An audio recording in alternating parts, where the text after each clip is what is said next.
तुम चलने का हौसला तो करो, दिशाएं बहुत हैं, कांटों की फिक्र मत करना, तुम्हारे साथ दुआएं बहुत है। तो नमस्कार साथियों, स्वागत है आपका हमारे यूट्यूब चैनल पर। हमारे कई दोस्तों का कमेंट था कि मैम 1.5 से 2 महीने का टाइम बचा है हमारे पास, तो इसमें हम क्या रणनीति अपनाएं, कैसे क्या पढ़ें, इस टाइम पे हमें क्या पढ़ना चाहिए। तो उसके लिए हम थोड़ा सा आज डिस्कस कर लेते हैं इस चीज़ के ऊपर। तो पहले तो फर्स्ट ऑफ ऑल मैं आपसे यही बात कहूँगी कि स्ट्रेस इस टाइम पे बिल्कुल भी नहीं लेना है, क्योंकि ये जो टाइम होता है एग्ज़ाम से 1 से 1.5 महीना पहले, ये सबसे ज़्यादा स्ट्रेस का टाइम होता है कि अब मैं क्या पढूँ, मैंने जो पढ़ा है वो मेरी याद भी नहीं है, अब मैं नई चीज़ क्या पढूँ। तो स्ट्रेस बिल्कुल भी नहीं लेना, पढ़ना है। जब पढ़ो उस टाइम पे अपनी बॉडी माइंड दोनों को प्रेजेंट रख के पढ़ो, थोड़ा बचपना अपने अंदर जिंदा रखो। ये नहीं कि आप एकदम सैड होके पढ़ रहे हो, जैसे आपको किसी ने थप्पड़ मार के बिठा दिया, ऐसा नहीं होना चाहिए। अच्छे से पढ़ो, जिस टाइम पे पढ़ो उस टाइम पे इस टाइम पे एक बार याद रख लेना, सोशल मीडिया से एक बार कट जाओ भाई, क्योंकि ये टाइम ऐसा है कि इस टाइम पे आप जितना आप अपनी पढ़ाई के लिए दोगे उतना ही आपके लिए बेनिफिट है।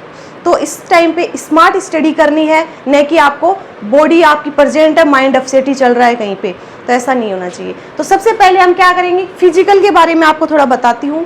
तो फिजिकल जो है सुबह सुबह के टाइम 5 बजे का बेस्ट रहता है। सुबह 5 बजे उठिए, 1 से 1.5 घंटा अपने फिजिकल को दीजिए। अब लड़कों के लिए तो क्या है कि टाइम कम रहता है, लड़कियों को तो 35 मिनट मिलते हैं। तो लड़कियां भी अपनी धीरे धीरे जो रेस की वो है कि भाई हम धीरे धीरे दौड़ रहे हैं, तो आराम से चल के तो नहीं, लेकिन आराम से अपनी धीरे धीरे स्पीड के हिसाब से वो अपना कर सकती हैं। एक फिजिकल करने के बाद कुछ खाना जरूर है, क्योंकि इससे वेट गेन होगा, तो इसका भी ध्यान रखें। तो सुबह भी आपको टाइम देना है फिजिकल के लिए, और शाम को भी टाइम देना है। और आप अगर ये चाहो कि भाई मैं कोई एकेडमी ज्वाइन करना चाहता हूँ, तो फिजिकल की सबसे ज़्यादा तैयारी तो देखो खेतों में ही होती है। खेतों में कच्चे रास्ता जो होता है उसमें दौड़ो, सबसे ज़्यादा बेस्ट है। उसके बाद में हम देखते हैं सिलेबस में इस टाइम पे हमें क्या पढ़ना चाहिए। रीजनिंग की सबसे ज़्यादा क्या करनी है, प्रैक्टिस। उसके अलावा कंप्यूटर के ऑप्शनल निकालिए ज़्यादा से ज़्यादा इसमें टॉपिक नहीं दे रखे हैं। दक्ष की रीन की अच्छी बुक आती है, वो ले आइए। 60 नंबर के आपकी रीजनिंग का और कंप्यूटर का पोर्शन जो है ये आएगा। उसके अलावा जीके जीएस प्लस करंट का पार्ट आता है 35 नंबर का। इसमें से करंट आप ये याद रख लेना, करंट क्या पढ़ना है इस टाइम पे। क्रोनोलॉजी ले आइए, मंथली क्रोनोलॉजी या 6 महीने की जो करंट अफेयर्स की बुक आती है वो ले आओ। उसके अलावा आपको सूजस पढ़नी है। सूजस में क्या रहता है कि इंपॉर्टेंट पॉइंट जो रहते हैं, जैसे आर्ट एंड कल्चर से कुछ टॉपिक उठा लिए, या फिर हिस्ट्री से उठा लिए, ज्योग्राफी से उठा लिए, तो वो इंपॉर्टेंट होते हैं, उसमें कुछ ना कुछ अपडेट रहता है, इसीलिए उसको सूजस में डालते हैं। तो आपको सूजस पढ़नी है।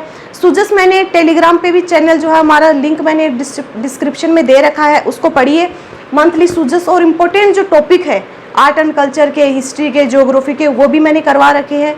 उसमें क्या है कि इंपॉर्टेंट ये सारी चीज़ें 1 लाइनर क्वेश्चंस के हिसाब से उनसे क्वेश्चंस पुटअप करके मैं आपको इंपॉर्टेंट क्वेश्चन जो है वो प्रोवाइड करवाऊंगी। उसके अलावा आपको महिला बाल अपराध जो है इसके 10 क्वेश्चंस मिलेंगे।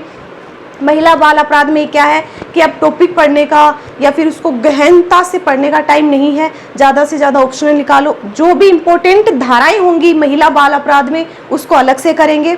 इसमें क्या रहता है कि इंपॉर्टेंट टॉपिक है उसके ऑप्शनल मैं आपको लिए लेके आऊँगी, पीछे के पूछे हुए जो क्वेश्चंस हैं उनको इंक्लूड करेंगे और आगे के इंपॉर्टेंट क्वेश्चन हम करेंगे। उसके अलावा राजस्थान जीके का 45 नंबर का पोर्शन आता है। 45 नंबर में आपको 30 से 35 क्वेश्चंस रिपीट के मिलेंगे। पीछे के पूछे हुए जितने भी आरपीएससी के क्वेश्चंस हैं उनकी एक बुक ले आइए, और इनमें से पीछे के क्वेश्चंस हैं उनको ध्यान से पढ़िए, क्योंकि आपको 30 से 35 नंबर फ्री पॉकेट के मिल रहे हैं, तो ये तो ले लो कम से कम। और 10 से 15 क्वेश्चंस हैं वो नए बनते हैं, उसमें से 1-2 क्वेश्चंस तो ऐसा होगा जिसमें एग्जामिनर का दिमागी सटका रहता है, तो वो पता नहीं कहाँ से क्या डालता है। ये हमारा सिलेबस है। उसके बाद में आता टेस्ट। अब सबसे ज़्यादा टेस्ट सीरीज ज्वाइन करो, मॉडल पेपर ले आओ, ज़्यादा से ज़्यादा ऑप्शनल क्वेश्चंस करो, क्योंकि टेस्ट सीरीज जब आप करोगे, दिन का आप एक टेस्ट दो, उसमें आपको ये पता चलेगा कि जो मेरे को आता है उसमें से मेरा क्वेश्चन सही हो रहा है, या जो मेरे को नहीं आता उसमें से मेरा क्या सही हो रहा है। और ओ मार्कशीट भी लेके बैठे, क्योंकि एग्जाम हॉल में क्या रहता है कि ओ मार्कशीट गलत भर जाती है, तो अभी से प्रैक्टिस जारी रखो ओ मार्कशीट की भी, तो आपको सारी चीज़ें पता चलेंगी कि मेरे को क्या आता है। आपका खुद का टेस्ट होगा इसमें कि मैंने कितना कवर किया था और कितना मेरे को बिना कवर किए में से आता है। उसके अलावा आती है बुक। अब कई हमारे दोस्त कमेंट करते हैं कि मैम कौन सी बुक पढ़े। अब देखो, बुक नहीं खरीदने का तो टाइम नहीं है, जो बुक आपके पास अवेलेबल है तो उसी बुक को आप 100% पढ़ लो। उसमें से ऐसा नहीं होना चाहिए कि कोई क्वेश्चंस बाहर से आ रहा है, उसको कंप्लीट पढ़ो। इसके अलावा नई बुक परचेज नहीं करनी है।